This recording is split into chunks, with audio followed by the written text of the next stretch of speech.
Welcome, dear listeners, to my podcast, the podcast where we talk truth, justice, and everything in between. I'm your host, Kal-El of Krypton, Clark Kent of the world, or if you prefer, Henry Cavill to casting directors. Today's guest wears a very familiar cape. In fact, it's the same one I wore.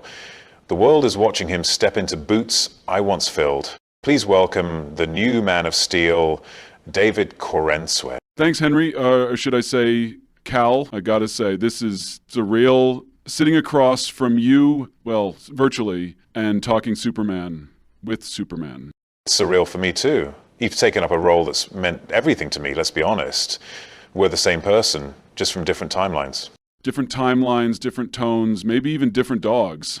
Let's start there. Krypto the Superdog. My Superman never had a pup flying beside him. Yours does. Yeah, James Gunn's version of Superman is lighter, more optimistic, still layered with emotional weight, but there's warmth, even whimsy. Krypto's a symbol of that loyalty. Always important. My Superman was forged in darker times. Snyder's vision was operatic, mythic, a god learning to be human. Yours seems to begin as a man who already knows how to care. Exactly. In Superman Legacy, I'm playing a Clark Kent who's already Superman. He's not figuring out whether the world deserves saving. He believes it does. He's balancing both lives, the reporter and the hero, with optimism and empathy. My Superman came into a world terrified of gods. Your Superman seems to arrive in a world that's already full of them. Yeah, in Superman Legacy, the world already has superheroes. It's not what is Superman, it's what kind of Superman is he. He's part of a broader universe, not the first of his kind, and that affects how people see him. Less fear, more curiosity. That's a shift. In Man of Steel, I was more of a question mark. The movie explored whether Earth deserved someone like Superman. It was first contact in a way.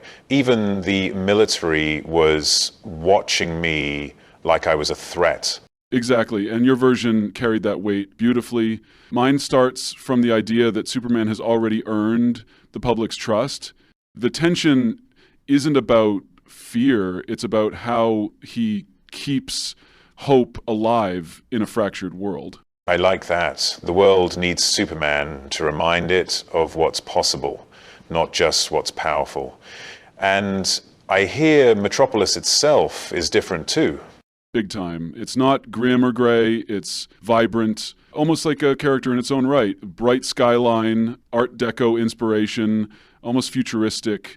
Think Golden Age optimism meets modern nuance. I admire that shift. My world was more grounded, almost bleak. Cities felt like battlegrounds. Yours might feel like homes worth saving. And that's intentional. This Superman is still grappling with inner conflict, but it's not about whether he belongs, it's how to balance his two worlds. He's not an outsider anymore, he's a bridge.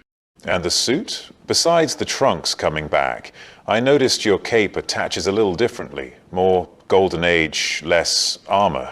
Yeah, more flexible, more movement, less militarized. It's supposed to feel wearable, not weaponized, a symbol, not protection. One of my biggest action scenes was Smallville, smashing through silos and stores.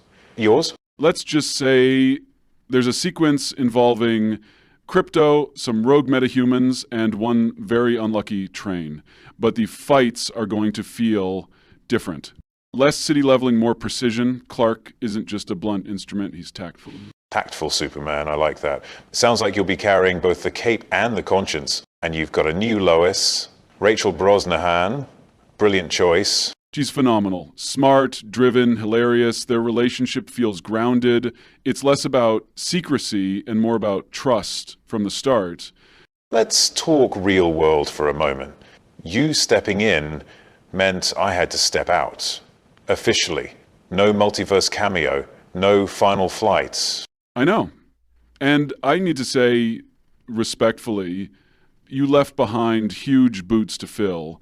What you brought to Superman, the internal conflict, the quiet nobility, the vulnerability under all that power, it shaped a generation's idea of him. Thank you. That means a lot. I didn't hang up the cape willingly. The plan changed. That's Hollywood. But I'm rooting for you and for the character.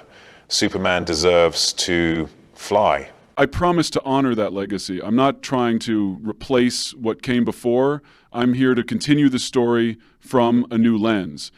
You've also got the authority in there. Superheroes who don't play nice. Sounds like Clark's idealism will be tested. Absolutely. The movie asks, how do you hold on to compassion in a cynical world?